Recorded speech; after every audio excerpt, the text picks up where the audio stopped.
Bien, ahí estamos en directo. Vamos a poner acá. Bien.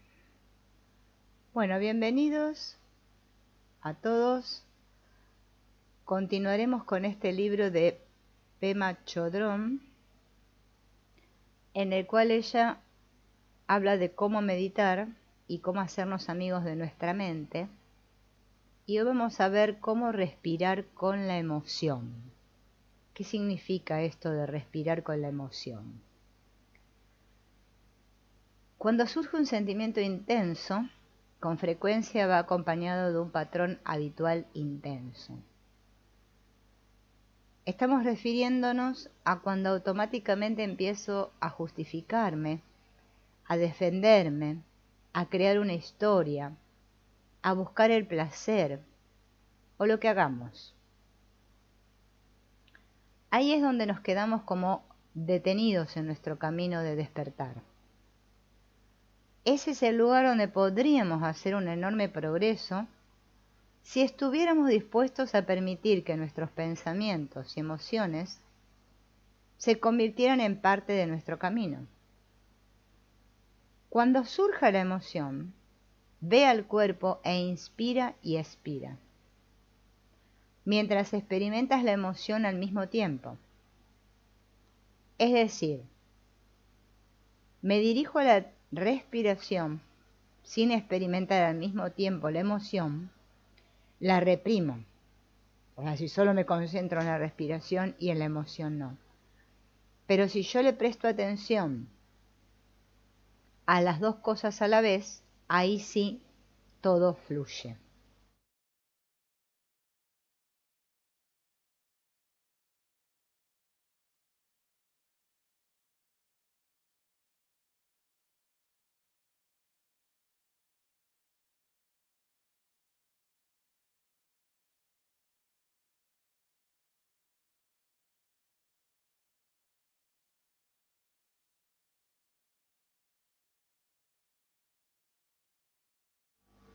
Bien, sigamos. Entonces, me dirijo a la respiración y al mismo tiempo experimento la emoción. No que me dirijo a la respiración y no experimento la emoción, sino la emoción se reprime. Por ejemplo, surge la ira y me concentro en la respiración solo como forma de calmarme. Pero también quiero experimentar la energía que subyace en la ira, hasta que esta energía ya no tenga poder sobre mí. Este hecho de calmarme, de inspirar y expirar, me ayuda un poco, pero la ira va a seguir ahí, para aparecer la próxima vez que algo parece que lo ocasiona, ¿no? Entonces yo le sigo teniendo miedo a la ira como siempre, quizás más miedo todavía, porque cada vez la reprimo más, y al reprimir todo lo que yo reprimo, le doy más fuerza, y eso se opone más a mí, se hace más grande que yo. Entonces lo que yo tengo que hacer es experimentar la ira. Cuando yo respiro, estoy en el presente y me anclo en el presente. Por eso me tengo que dirigir a la experiencia sentida con la respiración.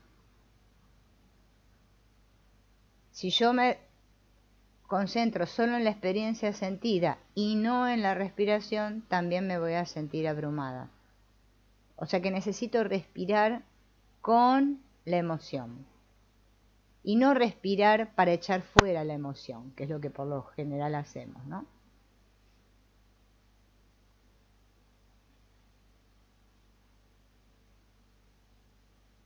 Estoy inspirando la emoción para poder estar con ella.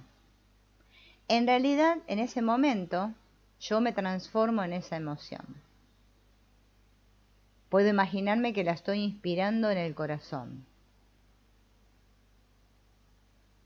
Estoy sintiendo ira, estoy sintiendo miedo, celo, pobreza. Y a medida que inspiro, puede ser que reconozca que millones y millones de personas sienten eso mismo justo en este momento. Y que también lo han sentido en el pasado y que también lo van a sentir en el futuro. Es una experiencia universal.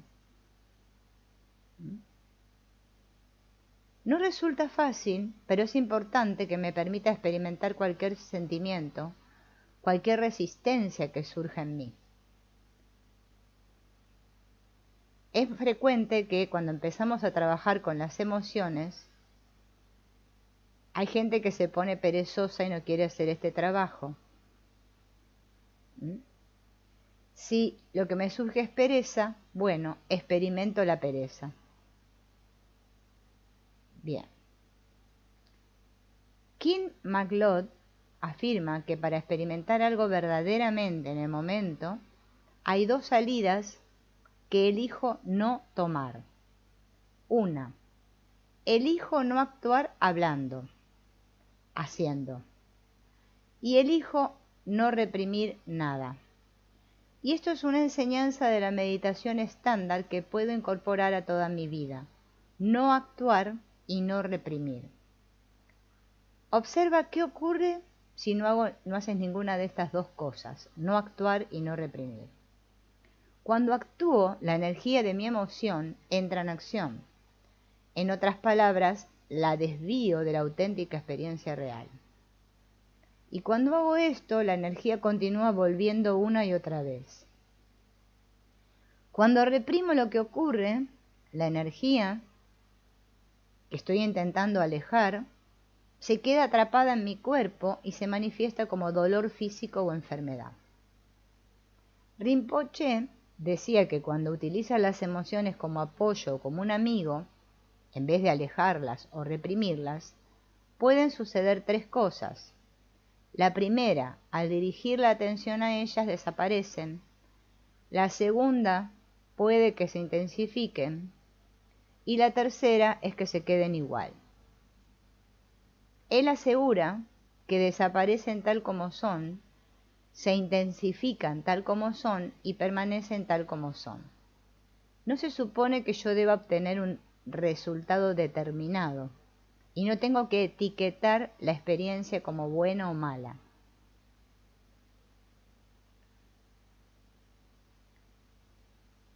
Lo importante es poder transformar esa energía. Solo son energía. Energía a la que apegamos nuestros pensamientos y nuestras historias. La ira se transforma en tristeza, en soledad o quizás incluso en felicidad. Todo eso puede ocurrir. Y si empiezas a notarlo, bienvenido al linaje de los meditadores. Uno de los motivos de que nos perdamos tanto nuestras emociones es que les adjudicamos nuestras propias historias. O sea, yo a la emoción le adjunto una historia.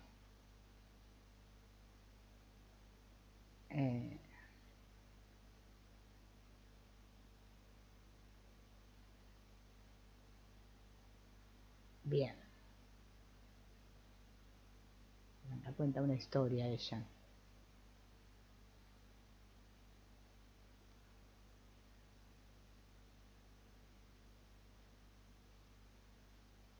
Vamos a ver un ejercicio que se llama descubrir la sensación. A ver qué tal. El ejercicio consiste en dirigir mi atención amistosa a la experiencia o a la sensación sentida de la emoción. Se trata de un intento de tener una experiencia no verbal.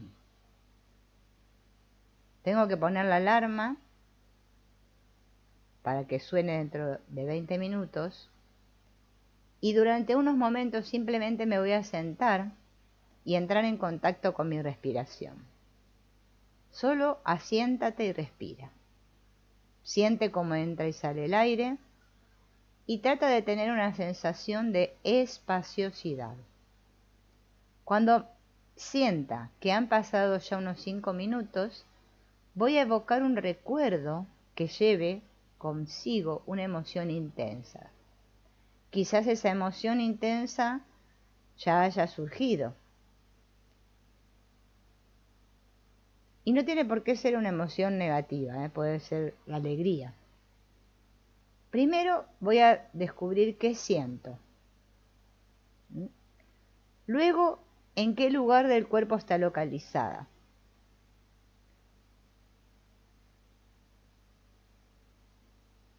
¿Qué siento, por ejemplo, con ese dolor, una vez que lo localicé?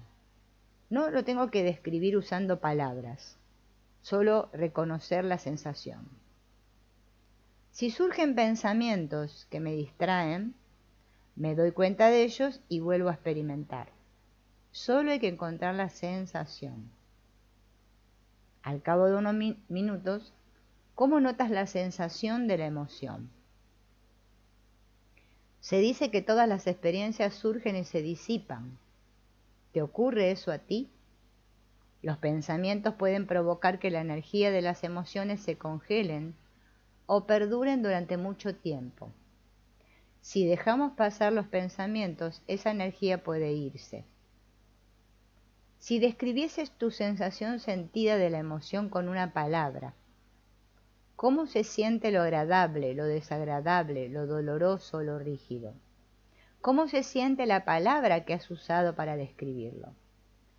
Quizás incluso emplees un término como cosquilleo o tenso. ¿Cómo se siente? Inspira y expira. Si estás experimentando una emoción intensa, puede que quieras respirar más profundamente, de modo que la sensación de espacio, apertura y amistad pueda surgir y apoyarte. Si no estás sintiendo absolutamente nada, solo un estado neutral, inspira y expira, siendo consciente de ello. Si estás sintiendo resistencia, experiméntala.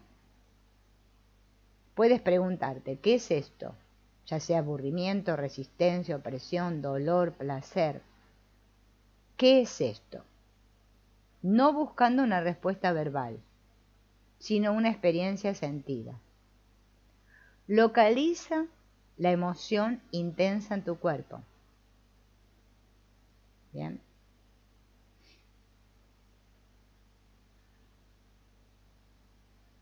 ¿Qué pasa en esa parte de tu cuerpo? ¿Estás transpirando?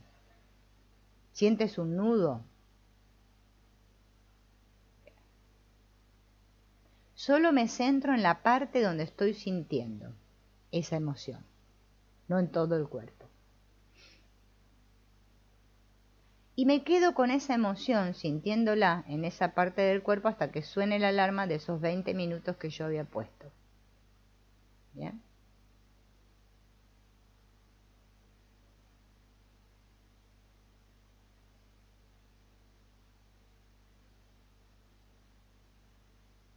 Esta es una manera de aprender a darle espacio a las emociones y a sentirlas.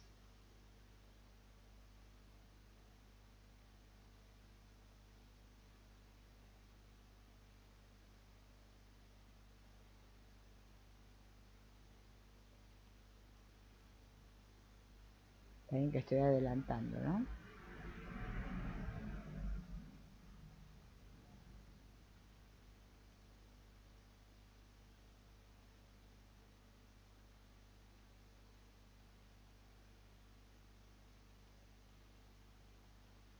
Ustedes me van a ver que yo no hablo, pero bueno, estoy meditando. Pero estos ejercicios son un poco difíciles de hacer.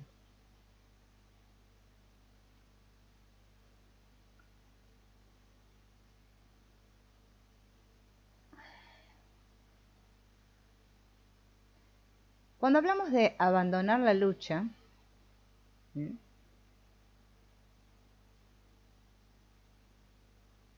dice acá Pema Chodron,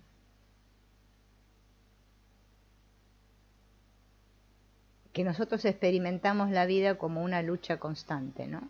Todo lo que se nos presenta en la vida. Y por lucha quiero decir no querer que la vida sea tal como es.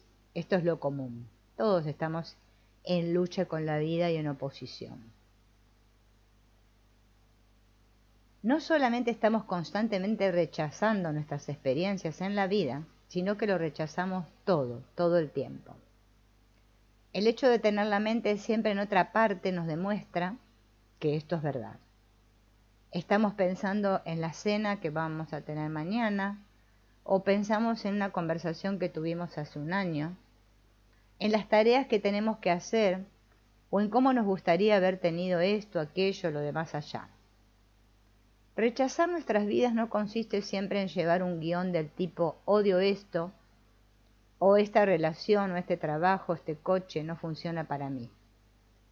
En muchos casos puede que estemos incluso comiendo una tableta entera de chocolate con la idea de que estamos haciendo lo más placentero del mundo, pero en realidad, en muy pocas ocasiones nos permitimos comer solo un trozo del chocolate y estar completamente presentes en eso. La mente de mono, la mente salvaje, se distrae con mucha facilidad. A pesar de esto, en ese espacio de amplia conciencia que cultivamos mientras estamos meditando, cualquier cosa que ocurre se convierte en un apoyo para entrenarnos en estar presentes, para llegar a este lugar de ausencia de lucha. Ahí permitimos, ¿no?, que nuestra práctica y nuestras vidas, cualquier cosa nos sirva de apoyo para estar presentes. Esto requiere un enorme cambio de actitud. Más que verlo todo como un problema o un obstáculo, podríamos estar presentes si no hubiera tanto ruido aquí, podríamos decir. Yo podría estar presente si no me doliera tanto la espalda. Podríamos usar eso como un maestro que nos enseña algo. Hemos sido condicionados para quejarnos y quejarnos, para culpar y culpar. Y una de las formas más habituales de no estar presente consiste en culpar a alguien, ya sea a nosotros mismos o a otras personas.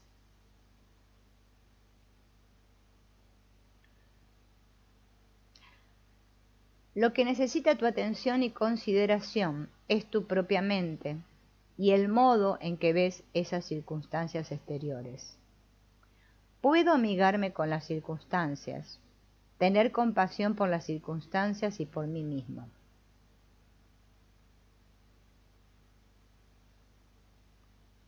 La insatisfacción y el descontento son como un murmullo de fondo que nos distrae de aceptar nuestras vidas y el momento presente. Si yo permito que surjan, finalmente voy a poder saborear y sentir lo que está ocurriendo. Cuando yo me abstengo de ir en contra de mi experiencia, me alejo de las etiquetas de bueno, malo, aceptable, no aceptable, y me comprometo totalmente con la vida. No puedo dejar fuera lo que etiqueto como malo y seguir esperando que todo el abanico de lo que yo etiqueto como bueno llegue. Si me separo a mí mismo con un muro de algunas experiencias, estoy construyendo muros contra lo que yo deseo atraer hacia mí. O sea, yo pongo un muro y eso que yo quiero atraer hacia mí no viene nunca, porque yo lo separé.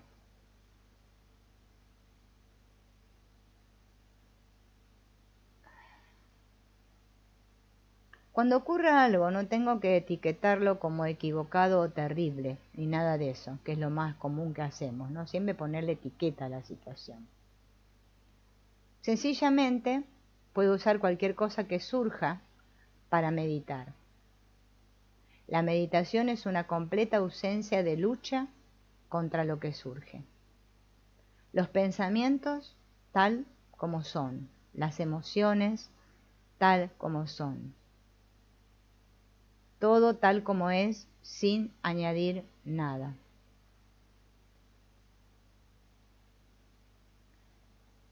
La mente es como el espacio, y en ese espacio surge todo. Imágenes, sonidos, olores, sabores, pensamientos, emociones, dolor, placer. Todo surge en ese espacio. El espacio no dice, me gusta esta galaxia y aquella no. Todas las estrellas, todos los pensamientos pasan en algún momento. Permite que tus experiencias pasen como estrellas en el vasto cielo de tu mente. No dejes que se convierta en un gran problema. El resultado de no luchar contra lo que surge en tu vida es un acto de amistad. Te permite comprometerte con la vida.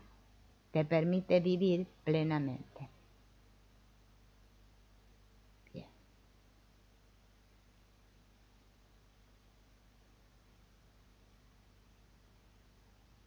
Cuando las personas, ¿no?, que desean alcanzar la iluminación o incluso sentirse más asentadas en sus vidas, ¿no?, resulta que se encuentran con que tienen que trabajar con las circunstancias más difíciles. Hay individuos que han meditado con todo su corazón durante años, pero en cuanto tienen un problema en una relación, los echan de trabajo, descubren que ellos mismos o alguna persona querida sufre una enfermedad grave, se derrumban. Y es como si esas personas no hubieran meditado ni un solo día de sus vidas.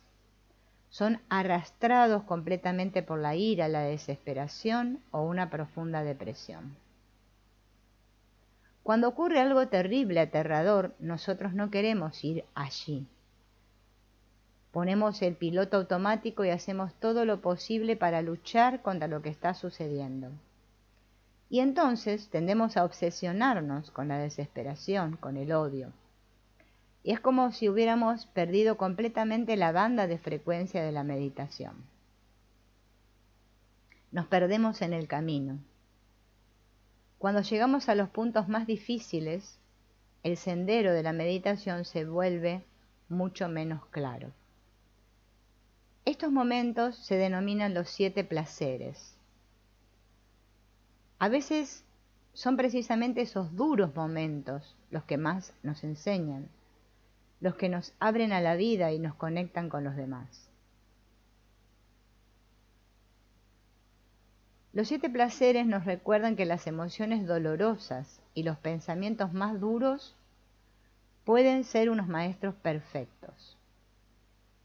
Hay una canción escrita por Godzampa que trata de utilizar las circunstancias difíciles como sendero, y cada número hace referencia a una de las dificultades de la vida, que pueden verse como un placer en nuestro despertar. El término kleshas hace referencia a los estados emocionales que más tienden a engancharnos o a perturbarnos. Kleshas es el término, porque ahora lo van a escuchar en el poema, ¿no?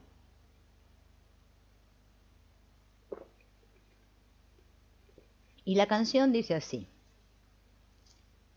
cuando ciertos pensamientos de que hay algo, lo percibido y el que percibe, engatusan a mi mente y me distraen, no cierro las puertas de mis sentidos para meditar sin ellos, sino que me zambullo directamente en su punto esencial. Son como nubes en el cielo, hay cierto brillo allí donde vuelan. Los pensamientos que surgen son para mí puro deleite. Cuando los kleshas me arrastran y su calor me abraza, no intento calmarlos con ningún antídoto.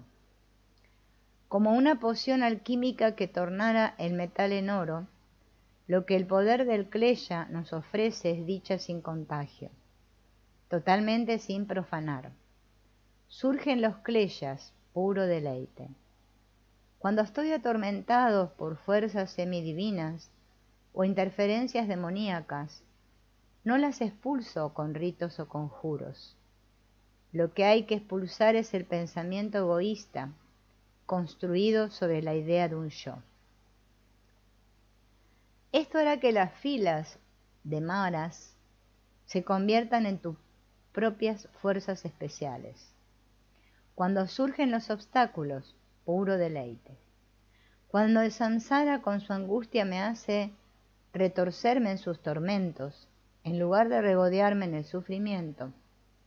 Tomo el mayor peso para viajar por el camino más largo y dejo que la compasión me sirva para hacerme cargo de los sufrimientos de los demás. Cuando las consecuencias kármicas estallan, deleite. Cuando mi cuerpo ha sucumbido a los ataques de enfermedades dolorosas, no espero un alivio médico, sino que tomo esa misma enfermedad como camino y a través de su poder elimino las oscuridades que me están bloqueando y la utilizo para reforzar las cualidades que valen la pena. Cuando la enfermedad asoma la cabeza, puro deleite.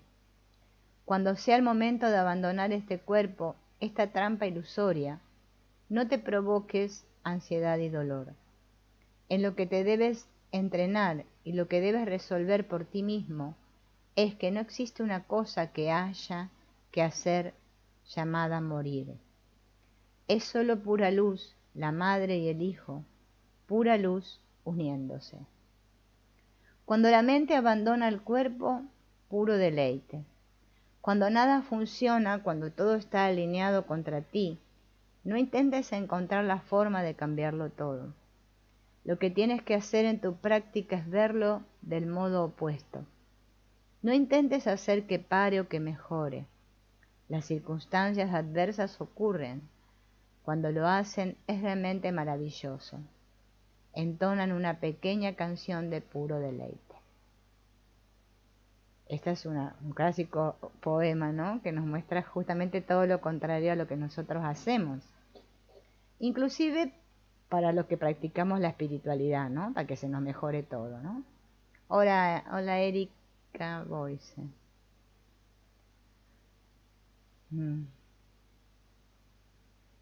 Bien, exactamente, estar presentes. Hola Jovita. Sí, Pema Chodrón tiene unos libros muy bonitos. Bueno, este es uno de ellos, ¿no? Ahora después sí voy a buscar otro que tengo acá. Eso es lo que nosotros hacemos. O sea, si somos honestos, ¿no?, y nos damos cuenta, estos espacios son justo para eso, ¿no? Que vivimos en esa constante lucha con la vida, ¿no? Y no vemos que eso es el camino, que la vida consiste de eso, ¿no? Y que todo es una oportunidad para despertar, o como dice el curso de milagros, para perdonar, ¿no?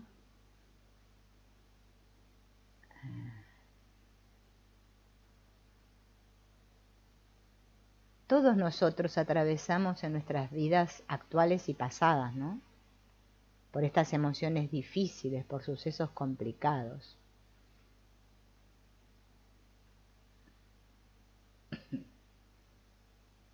Dice, hay emociones que llevan una carga muy fuerte de energía, ¿no?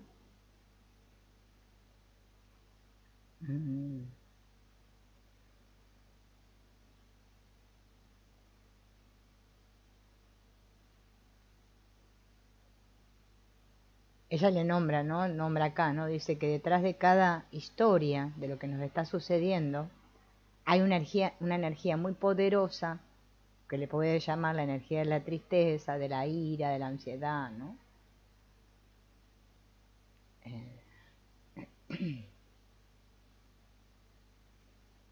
Dice Rinpoche, en uno de sus textos que se llama El tesoro esencial de los iluminados, dice: no sigas al objeto del odio, contempla la mente airada.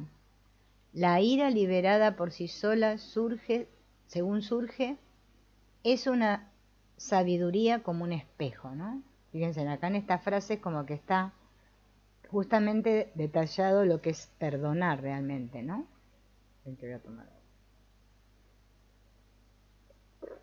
¿Qué es lo que hacemos nosotros?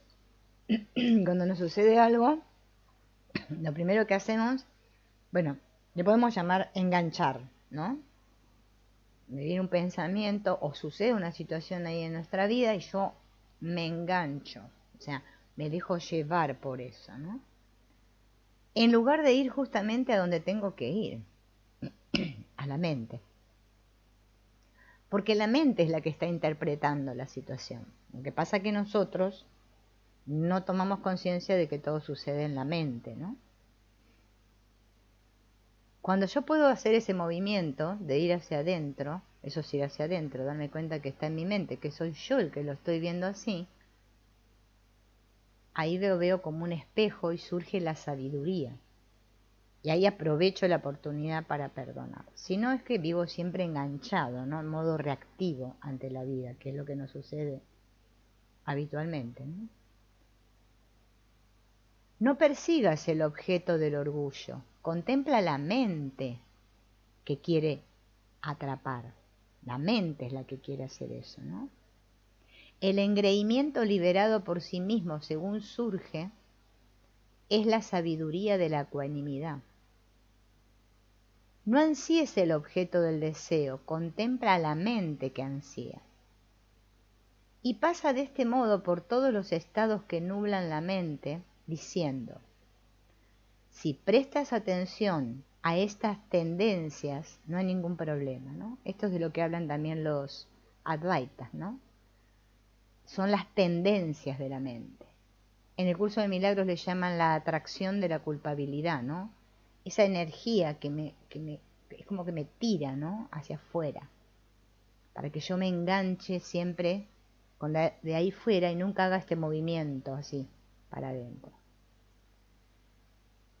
Cuando ciertos pensamientos de que hay algo, lo percibido y el que percibe, lo que quiere decir aquí es que con todos los pensamientos estamos obligados a ver el mundo o la situación en términos de yo y el otro. De esto se tratan todos los pensamientos. Yo estoy pensando sobre eso y siempre estoy yo y eso. No importa si es una persona, ¿no? O puede ser un objeto. Es difícil tener un pensamiento que no esté basado en eso. Intenta tener un pensamiento que no incluya lo percibido y el que percibe. Parece que es imposible. Engatusan a mi mente y me distraen. Ay, a mi mente la han engatusado y distraído, pienso. Y elimino ese pensamiento diciéndome, yo soy ese pensamiento, soy malo por haber hecho esto, y ahí todo se empieza a transformar en un caos. Porque la mente hace ese truqui. ¿Cómo vas a estar pensando eso? Qué malo que sos. ¿No? No, nos atrapa ahí. O nos enganchamos con la cosa, reaccionamos con eso, o nos juzgamos a nosotros mismos y nos damos caña porque, ¿cómo voy a pensar eso? Soy malo. El sabio, en lugar de eso, se zambulle directamente en su punto esencial. Asegura que no intenta bloquearlo, no intenta meditar sin los pensamientos. Se zambulle en eso. Los pensamientos son como nubes en el cielo. Hay un cierto brillo allí donde vuelan.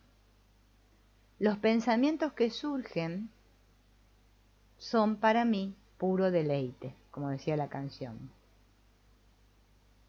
Esto nos ofrece una visión que le puede dar más alegría a nuestra vida, ¿no? Que pensar que los pensamientos son malos.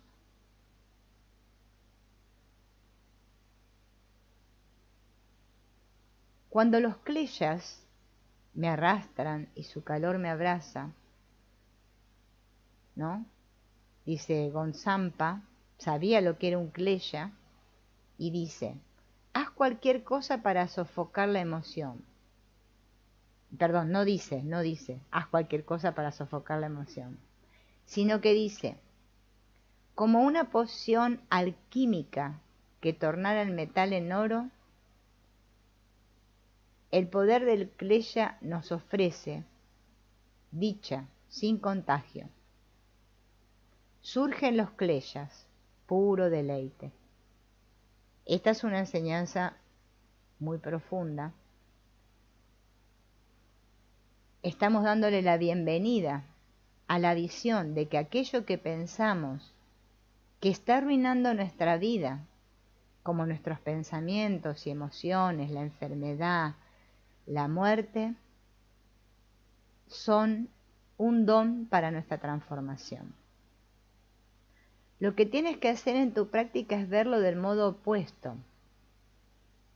Lo puedo ver como una nube en el cielo y decir, nada importante, y dejarlo pasar.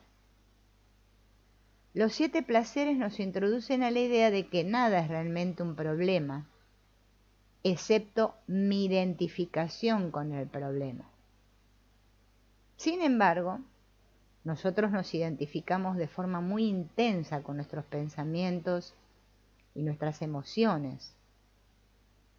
No nos podemos reír de ellos. Nos parece todo muy serio.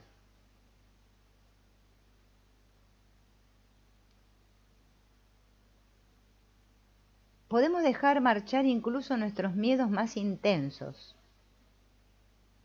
Por ejemplo, a veces nos enfrentamos al miedo a la muerte. ¿Bien? El miedo a la muerte es algo más en lo que podemos entrenarnos, en pequeños momentos, porque el miedo a la muerte es realmente el miedo a la falta de base, a no tener nada de qué agarrarse, a no tener ninguna certeza de lo que ocurrirá en nuestras vidas. ¿Qué va a ser de mí? O sea, de este cuerpo, ¿no? Me muero. Muchas personas están muy preocupadas. Buscan lugares en los cementerios ya anticipadamente, ¿no? La fosa que lo van a enterrar, pagan el cementerio, ¿no? Cosas así, ¿no? Bien.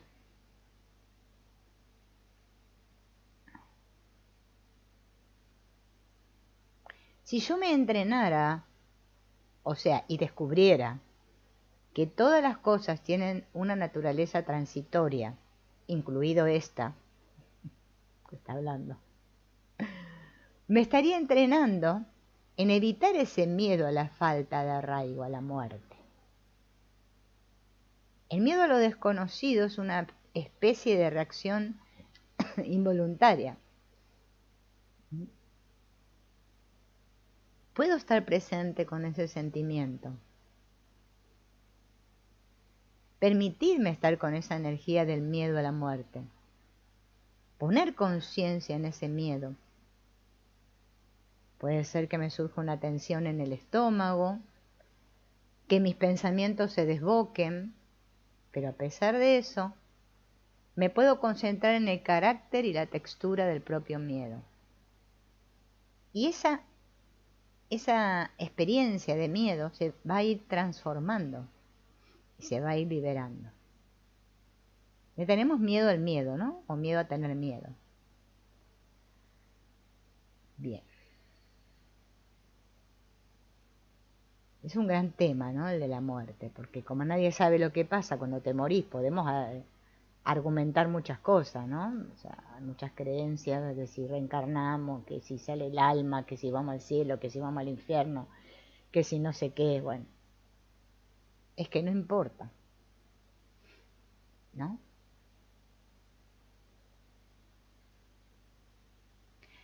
El tema es no darle demasiada importancia a las cosas. Nosotros le damos a todo lo que hacemos, ¿no? Porque es como que, bueno, ya surge esta parte egoísta nuestra, el ego, ¿no? Que lo que estoy haciendo, es súper importante. ¿Cómo la gente no valora lo que yo hago? ¿Por qué no me miran? ¿Por qué no me prestan atención? ¿Cómo no me reconocen, no? Siempre estamos con todo este rollo. Porque nosotros nos creemos muy importantes. O sea, lo más difícil de deshacer es la importancia personal, ¿no? Por eso a veces la gente me pregunta, ¿pero y cómo hago?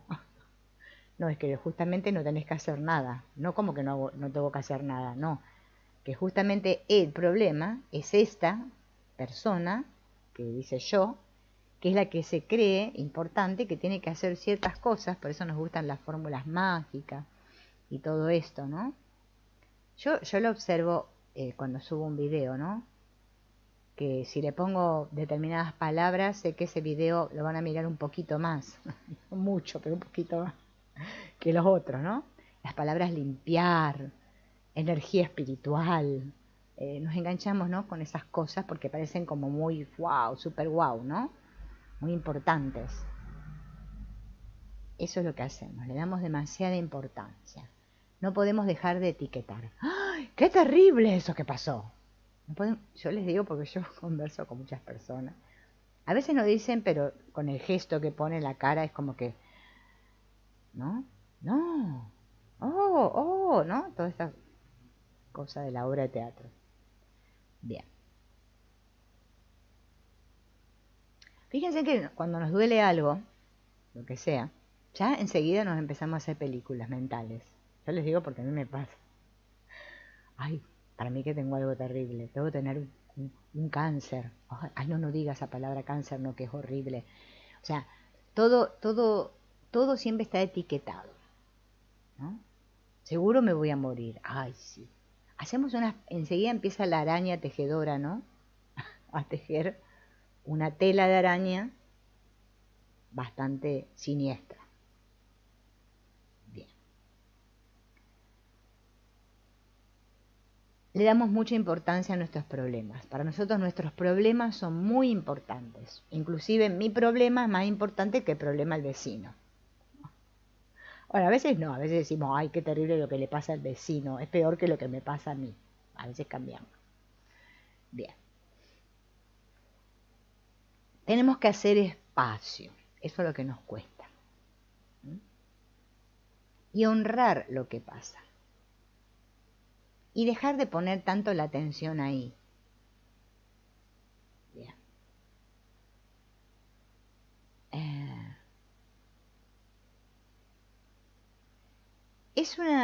Parece paradójico, ¿no? Porque yo tengo que mantener como dos actitudes al mismo tiempo, ¿no? Una sensación de respeto hacia todo, ¿no? Como una honra. Y al mismo tiempo dejar fluir. Sin menosprecio, pero sin avivarlo, ¿no? Este equilibrio es como complicado para nosotros. Pero si pudiéramos mantener ese equilibrio, no nos sentiríamos tan claustrofóbicos ni hostigados. Ahí se abriría el espacio, el sunyata de los budistas, el vacío. Las personas todas quieren estar en el estado cero, en el vacío, pero es que si no practicamos, es que no va a aparecer por arte de magia el estado cero.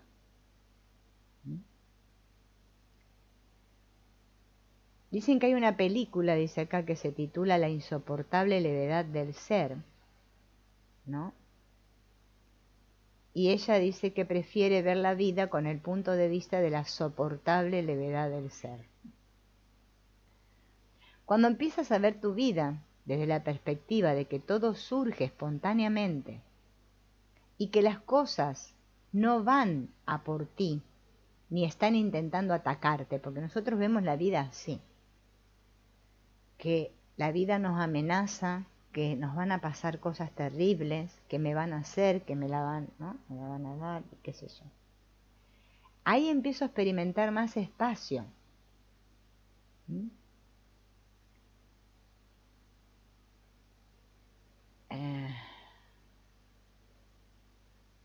Sunyata hace referencia al hecho de que realmente en nuestro interior hay una semilla de espaciosidad. A veces Sunyata se traduce como la dimensión abierta de nuestro ser. Normalmente decimos vacío, que a veces suena como un gran agujero al que alguien me empuja de una patada y yo grito, no, el vacío no. La gente eso le resulta aburrido. Yo siempre cuento la anécdota, ¿no? Porque me acuerdo, es que ese día me causó mucha gracia porque fue muy extraño, porque yo estaba dando clases a un chico cuando en la época que daba clase, ¿no? Que no estaba con esto de YouTube, ¿no? Y el chico me dice, ¿vos qué pensás, señor?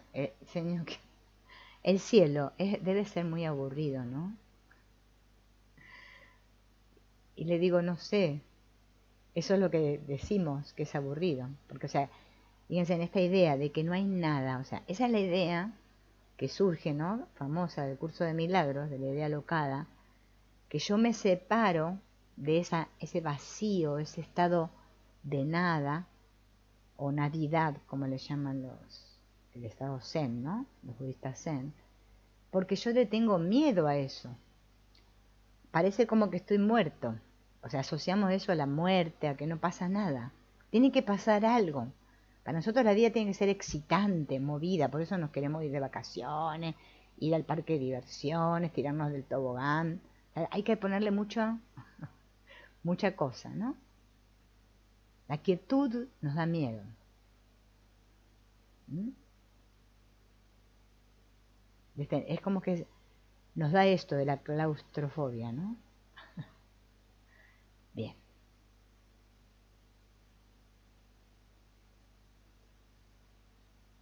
Entonces,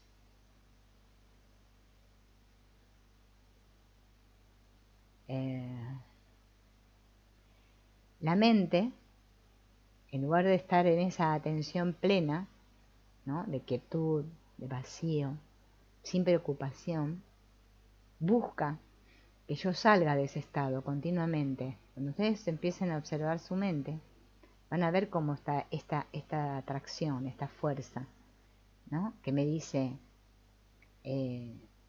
eres malo, deberías estar haciendo esto, no deberías hacer lo otro, sos un tonto. ¿Mm? Y yo enseguida voy tras esos pensamientos. La práctica es dejarlos pasar. ¿Mm? Ese es el sunyata. Y ahí me voy a experimentar realmente como lo que soy. En la India había un maestro llamado Saraja que dijo, los que creen que la existencia es sólida son idiotas, y los que creen que todo es vacío son más idiotas aún. ¿Qué frase esta?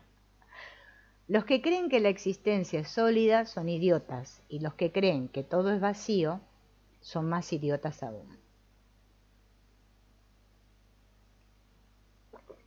Él se estaba refiriendo a la creencia de que hay algo que limita nuestra experiencia y de ese modo nos hace ser incapaces de percibir lo que está frente a nuestros ojos.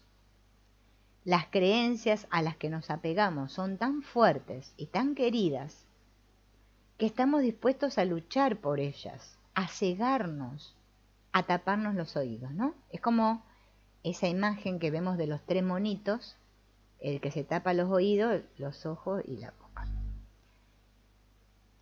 Así vivimos. Fíjense en que este es el gran mundo de las creencias. Por eso es tan difícil, ¿no? Mantener una conversación con otro, ponernos de acuerdo, relacionarnos de manera pacífica. Siempre esa tensión, ¿no? Esa lucha por querer tener razón, por ganar, por ser el mejor.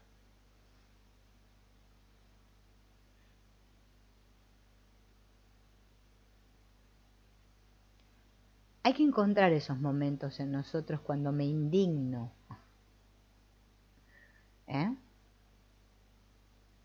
Y notar cómo se pone mi cuerpo de tenso.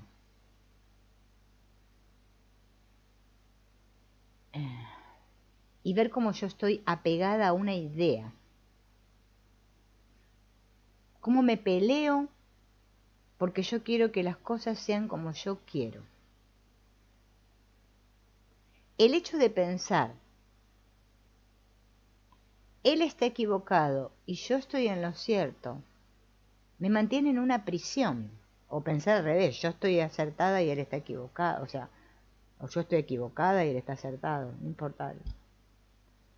Lo importante es que eso me mantiene en una prisión. Juzgo, me obceco, me enfado, me indigno. Siento miedo porque las cosas no van como yo quisiera que fueran.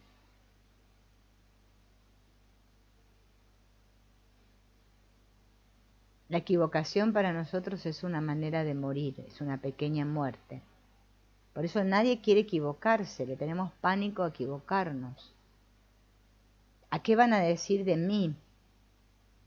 Yo, por ejemplo, siempre agradezco, porque para mí esto que aparentemente hago es, bueno, mi mayor lección de vida, porque imagínense, yo estoy expuesta continuamente. ¿A qué van a decir de mí? ¿A que me puedo equivocar?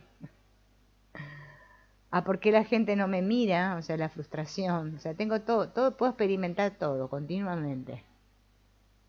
Es una bendición. Trato de verlo así. Qué deleite, como dice Pema Chodrón, ¿no? Qué deleite. Pero también eso las otras personas, las que no están acá en este lugar, lo experimentan en otros aspectos. Yo me acuerdo cuando trabajaba en la escuela, también lo experimentaba ahí. Pasa que no me daba cuenta. Ustedes no saben el tesoro que es cuando uno ahora puede darse cuenta de que cuando no se daba cuenta, ¿no? Sin juzgarse, ¿no? Por todo lo que uno fue pasando, ¿no? Y cómo, y bueno, no nos podíamos dar cuenta en ese momento. ¿Y cómo ahora me puedo dar cuenta? ¿No? O sea que la semilla del sunyata realmente existe dentro de nosotros. No es mentira, ¿no?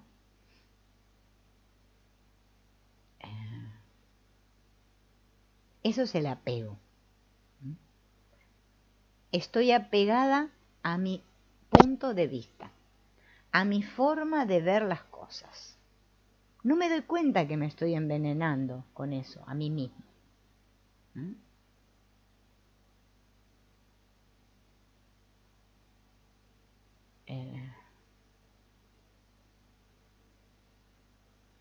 Esta, a ver, ¿cómo explicarlo? Esta, sí, creencia, a que hay un enemigo ahí. Siempre hay un enemigo. El némesis, como dice el curso de milagros, ¿no? La psicoterapia. Tu némesis. En realidad, mi némesis soy yo misma. Está dentro mío mi enemigo. Yo creo que está fuera, lo que pasa es que como no lo tolero dentro mío, lo pongo ahí fuera, ¿no? Pero fíjense en que toda creencia está basada en pensamientos. Y la energía de esos pensamientos me provoca emociones, incluso hasta llegar a las neurosis e histerias. Bien. Cuando medito, estoy conversando conmigo mismo. Me empiezo a conectar, ¿no? Y hago las paces conmigo. Y ahí encuentro ese espacio, el sunyata.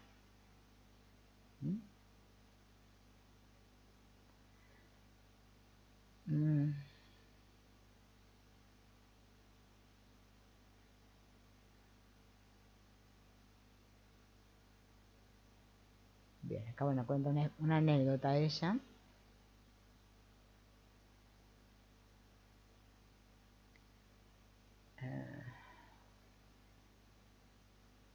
Que le pasaba que cuando meditaba se quedaba dormida, ¿no?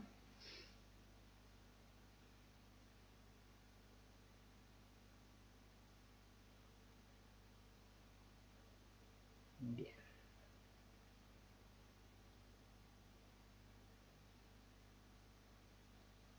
A ver.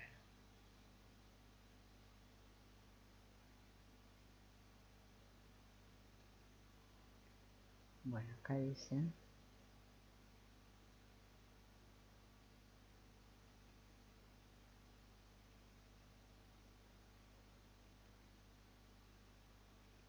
Bueno, acá explica ella de cómo crear un grupo, ¿no? Cultivar sensación. De sensación.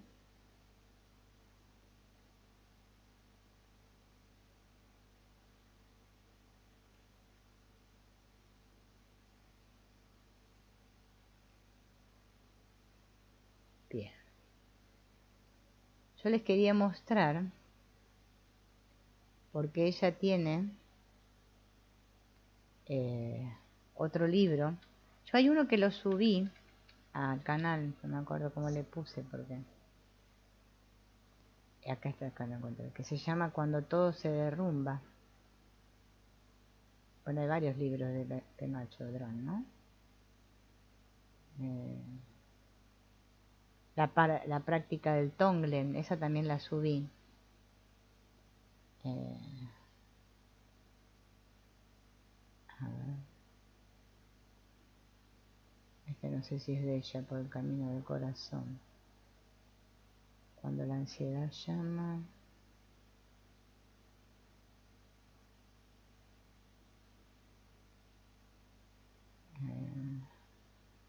Bueno, el de Cuando todo se derrumba, ahora le vamos a dar una mirada.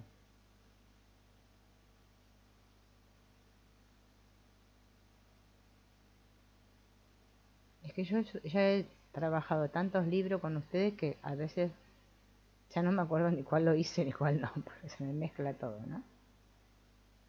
Acá, después lo voy a buscar el libro completo, porque acá hay el capítulo 10 de este libro, Cuando todo se derrumba, palabras sabias para momentos difíciles, ¿no?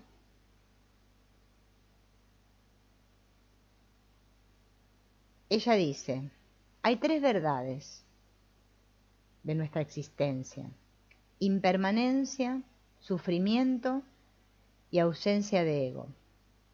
Aunque describen con precisión las cualidades más básicas de nuestra existencia, estas palabras resultan amenazadoras.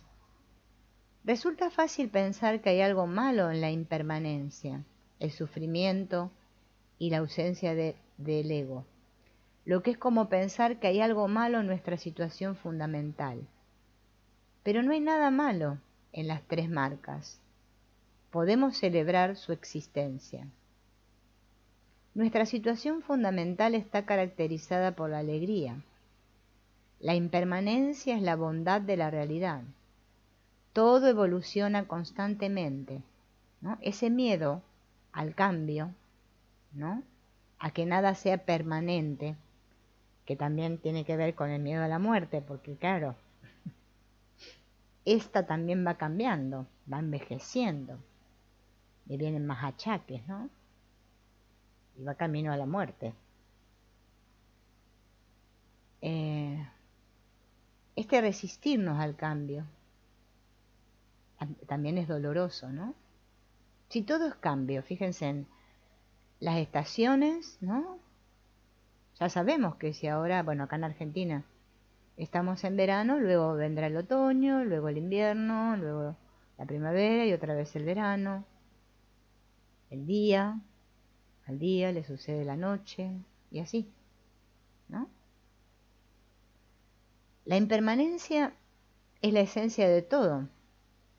Un bebé, luego va a ser un niño, luego va a ser un adolescente, luego va a ser un adulto, luego va a ser un anciano, luego va a morir.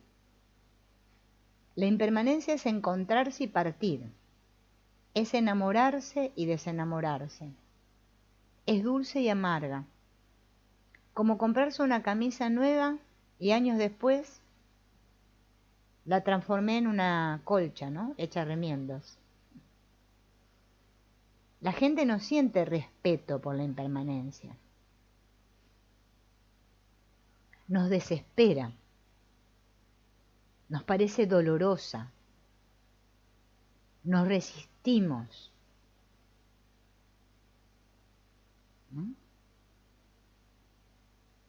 En el proceso de tratar de negar que las cosas cambian constantemente, perdemos el sentido de lo sagrado de la vida.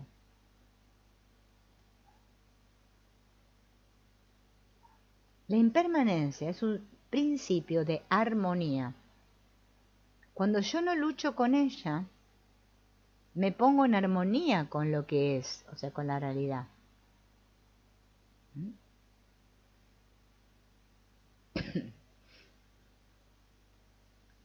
Hay que reconocer, respetar y celebrar la impermanencia. ¿Y qué pasa con el sufrimiento?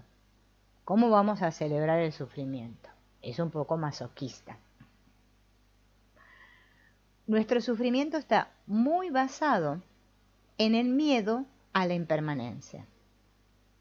Nuestro dolor está enraizado en nuestra visión parcial y recortada de la realidad. ¿Se acuerdan lo que decíamos? Que vemos la vida así, con un solo ojo. Somos parciales, no podemos ver la totalidad. Bien. ¿A quién se le ocurrió que podíamos tener placer sin dolor? Pero eso es algo que se promociona en nuestro mundo. Y es una idea aceptada por todo, por eso la gente vende. El otro día no sé dónde era, porque yo ya llega un momento que no me acuerdo. Había una chica que me decía, pero Silvina, te tenés que publicitar más, tenés que promocionarte. Y yo decía, sí, claro, tendría que hacer como los otros, porque parece ser que en este mundo tenés que hacer eso. Es una continua publicidad, una campaña publicitaria el mundo.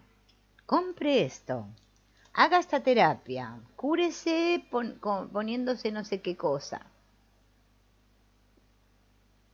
¿Nos damos cuenta de eso? Yo ya lo descubrí hace mucho. Hola Alejandra, tanto tiempo. Ah, mira.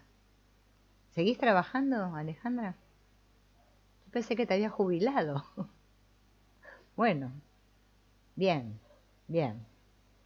Así nos podemos encontrar. Yo a veces ya les digo, no tengo horario para hacer los directos. Es cuando digo, bueno, voy a hacer directo y ya está, lo hago porque ya no puedo. Pero antes yo podía, pero es que ahora estoy en una etapa de que no puedo programar nada.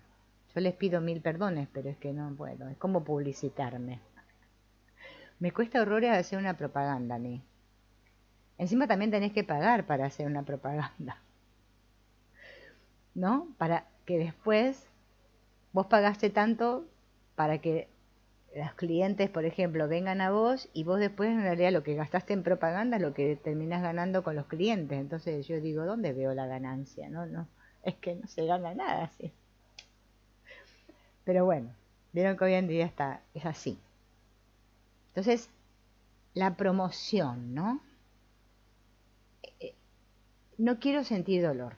Todos yo creo que le tenemos más miedo al sufrimiento que a la muerte, en el fondo. ¿Mm? Pero ¿qué pasa? Que el dolor y el placer están unidos y son inseparables. Ya lo dice el curso de milagros también. Fíjense, el nacimiento es algo doloroso y a la vez delicioso. Cuando un niño nace, para la mamá y para el niño, porque el niño también sufre el nacimiento, ¿no? Es doloroso, pero a la vez, ¿qué sentimos? ¿No? Ven que están juntos. Y la muerte es lo mismo. Es dolorosa, pero es deliciosa. Como decía mi papá, ya no se hace más problema, decía mi papá, cuando me moría. Y fíjense en que es verdad, ¿no? Todo lo que acaba también es el principio de otra cosa. El dolor no es un castigo y el placer no es un premio. La inspiración y la desdicha son inseparables. Siempre queremos librarnos del dolor en lugar de ver que funciona en polaridad con la alegría. La cuestión no consiste en cultivar uno y oponerme al otro, sino en relacionarme adecuadamente con ambos. La inspiración y la desgracia se complementan mutuamente. Y si solo sintiéramos inspiración, nos volveríamos arrogantes. Si solo tuviéramos desgracias, perderíamos nuestra visión. Sentirme inspirado me anima y me hace darme cuenta de lo vasto y maravilloso que es nuestro mundo. Y la desgracia me hace sentirme humilde. Fíjense, hay un libro, ¿no?, que ya también lo hemos trabajado con ustedes, que se llama La enfermedad como camino, de unos autores alemanes que ya están subidos ahí los videos del curso que hicimos y además yo lo subí en video, el libro. Es un libro excelente, que justamente, fíjense en que habla de este tema, ¿no? La enfermedad nos hace sinceros, dicen los autores. Es que cuando estamos enfermos ahí que nos sentimos que ya nos servimos para bosta, ahí nos empezamos a ser un poquito humildes. Mientras tanto, nos creemos que somos invencibles. Como decía no sé qué libro que leía la otra vez, porque tampoco me acuerdo. Ustedes disculpen, pero yo que tengo una batata con los autores, los libros, a mí me queda el mensaje, me queda grabado, pero no sé quién lo dijo, porque es que no importa quién lo dijo. A las personas sí les importa mucho, yo ya lo he notado. Porque según de quién es el video que subo, o me preguntan, ¿pero de quién es este libro? Y yo digo, ¿pero qué importa? Lo que importa es lo que dice, no quién lo escribió. Pero para nosotros el quién y el alguien es muy importante, es trascendental. Y claro, porque yo soy muy importante todavía. Cuando yo me siento muy importante, necesito que haya ahí otros que también sean importantes, que me sirvan de espejos. Nosotros, los importantes, los otros no. Cuando yo ya no me siento importante, es que no me importa nada. Nada importa. Bien, ahí me río, ahí empezás a reír un poco más. Bien. ¿Qué decía? Bueno, hablando del mensaje, lo que decía el libro, ¿no? Que el que solo puede conectar con Dios, la gente que tanto todos queremos conectar con Dios, el que realmente es capaz de no humillarse, sino de como diciendo, ¿no? Inclinarse hasta lo máximo. Sentirse que es nada frente al todo. Eso es lo que busca la verdadera espiritualidad. Pero es que acá todos somos muy arrogantes y no nos damos cuenta. Hay escritos de este señor Wapnick que yo también he subido y he hablado bastante del tema de la humildad y la arrogancia, pero es que no tomamos conciencia. O sea, primero lo tenemos que ver en nosotros, ¿no? Y vernos a nosotros mismos es muy difícil. Por eso tenemos que hacer terapia, ¿no? Es más fácil ver ahí afuera.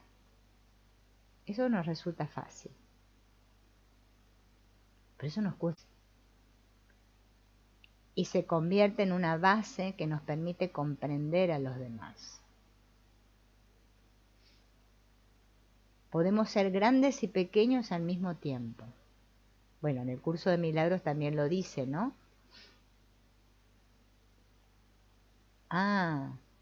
Claro, tenés la edad, pero te faltan los años de trabajo. Ajá, bien. A mí yo tenía al revés, tenía muchos años de trabajo y no tenía la edad.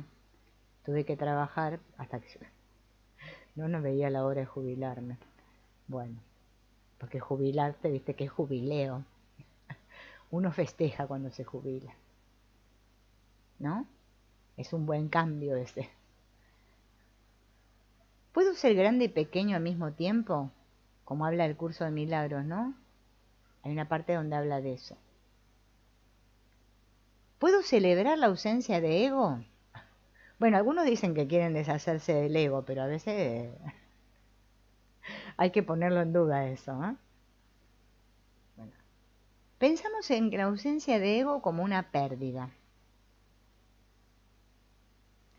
Reconocer la ausencia de ego, que es nuestro estado natural, es como recuperar la visión después de haber estado ciego, ¿no? La ausencia de ego ha sido comparada a los rayos del sol. Fíjense, no sé si les suena esto de los rayos, también está en el curso de milagros. La ausencia de ego ha sido comparada a los rayos del sol. Como el sol no es algo sólido, irradia sus rayos lejos de sí, de la misma forma el despertar irradia naturalmente cuando no estamos muy preocupados por nosotros mismos. Porque el problema es que vivimos muy preocupados por nosotros mismos, ¿no? Ausencia de ego es lo mismo que bondad. Es amor incondicional. Podríamos definir el ego como lo que encubre la bondad básica, ¿no? Como una capa que nos hemos puesto, ¿no? ¿Y qué es lo que el ego cubre? Está cubriendo nuestra experiencia de estar sencillamente aquí, de estar plenamente donde estamos, de manera que podamos relacionarnos con nuestra experiencia inmediata. La ausencia de ego es un estado mental de confianza total. Por eso no podemos confiar. Yo quiero seguir manteniendo mi ego y decir confío, suelto y confío. Yo me río mucho porque todas estas cosas que veo que las veo ahí en el mundo, ¿no? Es que yo también las hacía mucho. A veces me doy cuenta, digo, ay, estoy practicando la espiritualidad con Chuchi. Me veo a mí misma y me río. Cuando podemos hacer eso, ustedes no saben lo liberador que es. Si acá tenemos todo un jabón bárbaro, un cagazo bárbaro a todo. No solo morirnos, tenemos miedo a todo. A lo que nos va a pasar, lo que no nos va a pasar, que no sé qué. Así vivimos nuestras vidas todo el tiempo. Después decimos que queremos sanar. Claro, nos ponemos en el camino para sanar, pero es que van a venir obstáculos. Y ahí es donde, como decía mi papá, me acuerdo, reculamos para atrás, reculamos para atrás. Después parece que vamos de vuelta, después volvemos a recular. Y así estamos, ¿no? ¿Cómo celebramos la impermanencia, el sufrimiento y la ausencia de ego? Cuando la impermanencia se presenta en nuestras vidas, la reconocemos como tal. Cuando yo me quedo sin tinta en el bolígrafo mientras estoy escribiendo una carta, ¿no? Es una impermanencia. Ah, se terminó la tinta del bolígrafo. ¿Qué hago? Lo tiro y compro otro. Y no lo veo como una cosa, ¡oh! ¿No? Normal. Bien. Cuando alguien nace y cuando alguien muere, ¿lo puedo reconocer como impermanencia? Cuando me roban algo, ¿lo reconozco como impermanencia? Cuando me enamoro, ¿lo reconozco como impermanencia? Cuando una relación acaba, ¿lo reconozco como impermanencia?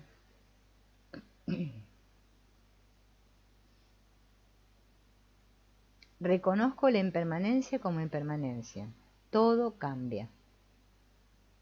Y no le tengo miedo al cambio, porque todo es continuo cambio.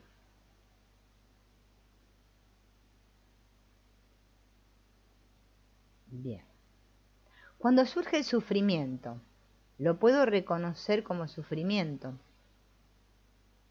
Cuando tenemos lo que no queremos, cuando tenemos lo que queremos, cuando enfermamos, cuando envejecemos, cuando estamos muriendo, cuando vemos cualquiera de estas cosas de nuestra vida, ¿podemos reconocer el sufrimiento como lo que es?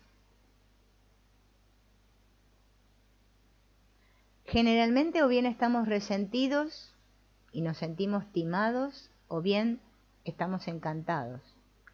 Pero sea cual sea nuestra reacción, suele seguir un patrón habitual. En lugar de reaccionar así, podríamos ver el siguiente impulso que surge en nosotros y cómo nos descentramos a partir de ahí. Descentrarse no es ni bueno ni malo, es algo que pasa como reacción al dolor y al placer. Lo veo, no lo juzgo y no quiero repararlo. Cuando surge la ausencia de ego, la reconozco como tal. Mi percepción es clara. Bien, me siento espacioso. hay silencio. No tiene por qué ser algo muy importante. ¿Mm? También puedo experimentar la ausencia de ego cuando no sé lo que está ocurriendo. Perdí mi punto de referencia. Recibo un impacto y mi mente se para. Puedo notar mi reacción a esos hechos. A veces me abro, a veces me cierro. Cuando la ausencia de ego ocurre en mi vida, la puedo reconocer como tal.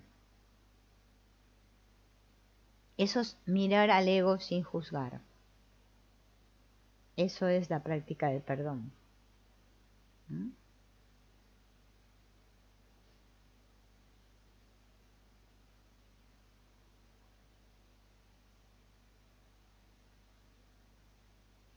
Bueno, acá dice algunas cosas del Buda. Bien.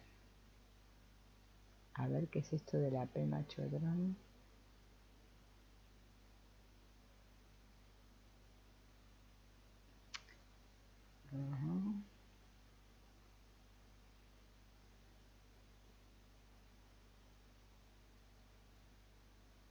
Bien. Qué lástima que no pude encontrar ese libro, porque se los quería, que está completo el libro, ¿no? Parece que acá no lo tienen. Yo estoy leyendo de una aplicación que se llama Script, que tiene muchos libros.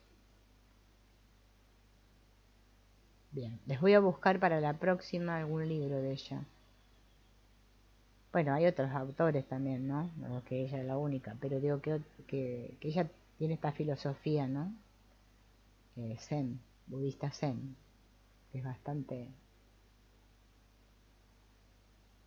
Constelaciones, esperen que estoy mirando porque yo lo tenía descargado ese libro. Acá en este cosa, en este...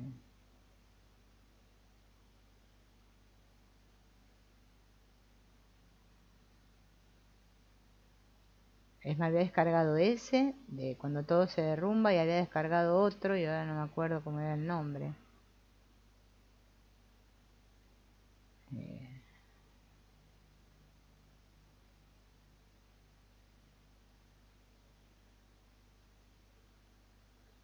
me puedo acordar.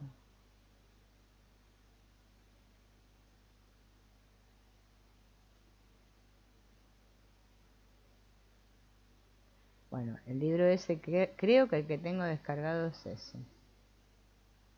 Creo.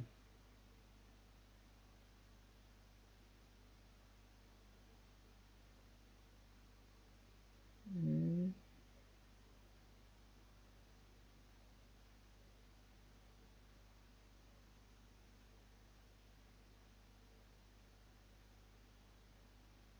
me parecen todos menos la Pema Chodron, es increíble. Acá del Show Dispensa me parecen muchos. A ver, el amor que buscamos. No.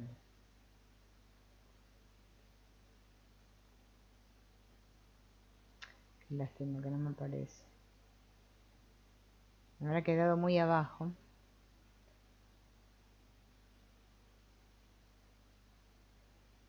Tengo de la Cábala. Había descargado uno acá. Analizar a las personas con una mirada. Esas cosas le gustan mucho a la gente. Pero a veces yo digo, ay, que no puedo poner eso en mi canal. Es que yo digo, ¿qué importa los gestos que hacemos? Pero bueno, para hay gente que les es muy importante eso. Es como los narcisistas. Está de moda. Todos, la gente anda viendo narcisistas por todos lados. Es que si lo veo allá afuera porque es mío, si no, no lo vería. ¿No?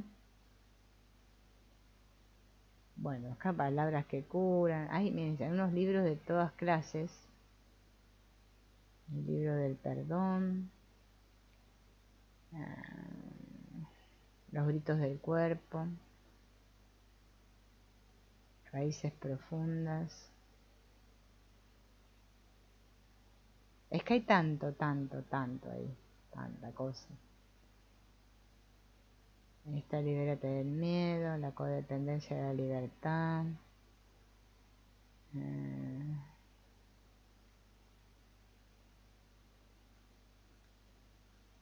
Ya encontré unos de Carl Jung.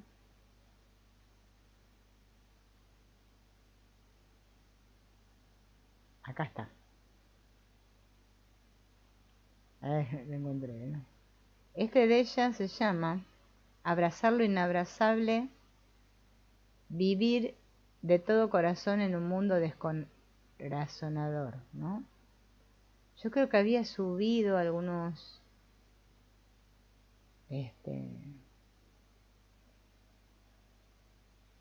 libros, pero bueno, ahora que lo encontré, ¿no? Lo vamos a ir viendo de a poco. Fíjense, acá a ver esta parte para después cerrar, ¿no? Dice, empieza con un corazón roto. Nuestro objetivo es que nuestro corazón y nuestra mente despierten plenamente, no solo para nuestro propio bienestar más elevado, sino también para aportar beneficio, consuelo y sabiduría a otros. Cuando te relacionas con las enseñanzas espirituales, es sensato conocer cuáles son tus intenciones. Por ejemplo, me puedo preguntar, ¿cuál es mi propósito? ¿No? Con este título, Abrazar lo inabrazable. Lo leo porque los tiempos son inciertos y quiero algunas pistas sobre lo que me va a ayudar a superar lo que se avecina. ¿Lo hago para obtener sabiduría acerca de mí mismo? ¿Espero que el libro me ayude a superar ciertos patrones emocionales o mentales que socavan mi bienestar? ¿O alguien me lo dio y ahora lo leo para no disgustar a esa persona? Tu motivación puede incluir algunas de estas o no. Bien. En la tradición budista Mahayana, cuando se estudia una enseñanza espiritual, se empieza desarrollando una motivación aún mayor. Se llama bodhicitta. Bodhicitta significa bodhi, despierto, y chitta, corazón o mente. Nuestro objetivo es que nuestro corazón y nuestra mente despierten plenamente, no solo para nuestro bienestar más elevado, sino para aportar beneficio a otros seres vivos. Nosotros en nuestra esencia somos buenos y amorosos. Debido a esta bondad básica, queremos estar ahí para los demás, especialmente para aquellos que están más cerca de nosotros y para aquellos que tienen más necesidad. Somos muy conscientes de que los demás nos necesitan y que nuestra sociedad y el planeta nos necesitan. Queremos hacer lo que podamos para aliviar el miedo y la ira y la dolorosa falta de fundamento que experimentamos. Pero lo que a menudo sucede cuando tratamos de ayudar es que nos encontramos con nuestra propia confusión y nuestras tendencias habituales se interponen en el camino. Las personas dicen, quería ayudar a los adolescentes en esta situación de riesgo, me puse a estudiar, me formé, me dediqué a ser trabajadora social y cuando llevaba 2 días en el trabajo, me sentí que odiaba a la mayoría de los adolescentes. ¿Por qué no podemos deshacernos de todos esos adolescentes? Y buscar a otros que sean más amables. Ahí nos damos cuenta de que primero yo me tengo que ocupar de mí. La bodhicitta, el corazón despierto, tiene como punto de partida el deseo de liberarse de todo lo que se interpone en mi camino para poder ayudar a otros. Anhelamos ser libres de los pensamientos confusos y los patrones que cubren nuestra bondad básica. Anhelamos ser menos reactivos, menos temerosos. Comprendemos que en función de cómo podamos superar nuestras neurosis y nuestros hábitos, también podremos estar más disponibles para los demás. Puede ser que todavía experimentemos sentimientos y reacciones intensas en nuestro interior, pero si podemos trabajar con esos obstáculos, vamos a poder estar ahí para los demás. La bodhicitta empieza con esta aspiración, con este compromiso. Hace todo lo necesario para liberarse completamente de su confusión, hábitos y sufrimientos inconscientes, para poder estar plenamente aquí y ahora. Saber quién es realmente. Yo no puedo ayudar a otros si yo no sé quién soy realmente, ¿no? Sería en vano. Sería como un ciego guiando a otro ciego, ¿no?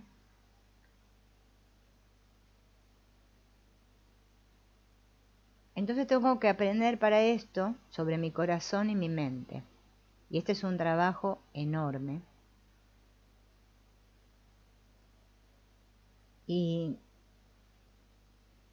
cuando la bodhicitta se convierte en la base de cómo vivimos cada día de nuestra vida comienza a tener sentido.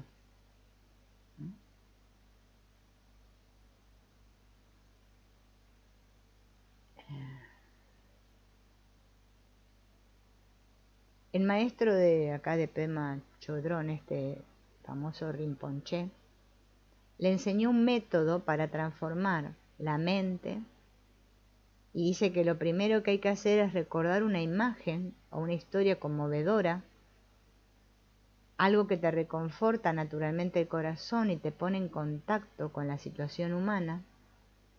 Tal vez alguien que de verdad te importa, por ejemplo, ha sido diagnosticado de una enfermedad. O quizás alguien que te importa tiene problemas con las drogas y el alcohol. Y esa persona, ¿no? Sufre. ¿Bien? También puede ser que haya visto algo triste cuando fui al supermercado, ¿no? O pienso en alguien que no tiene techo, ¿sí? O me afectó una noticia que leí en el diario o en el internet, ¿no? Entonces Rinpoche dijo que la manera de generar la bodhicitta es empezar con el corazón roto. En vez de protegerme de ese dolor que me ocasiona el mundo, que no funciona eso, porque todo el mundo quiere ser libre de su sufrimiento,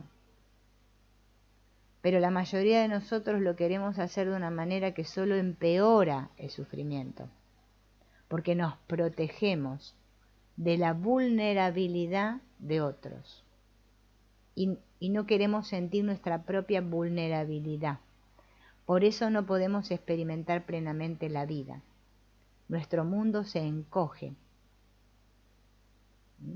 Tenemos como objetivos estar cómodos, evitar estar incómodos. Entonces empiezo a sentirme desconectado de los demás, amenazado por los demás, y me empiezo a hacer la malla esta de miedo.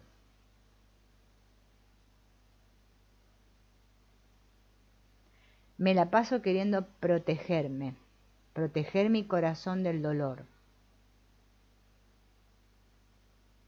Y aunque me dé cuenta que esto resulta inútil, es un hábito muy difícil de romper.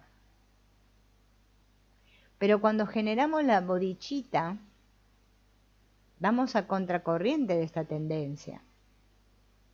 En lugar de eludirla, generamos la valentía de mirarnos a nosotros mismos y al mundo y abrazar todos los aspectos de nuestra vida, de nuestra mente.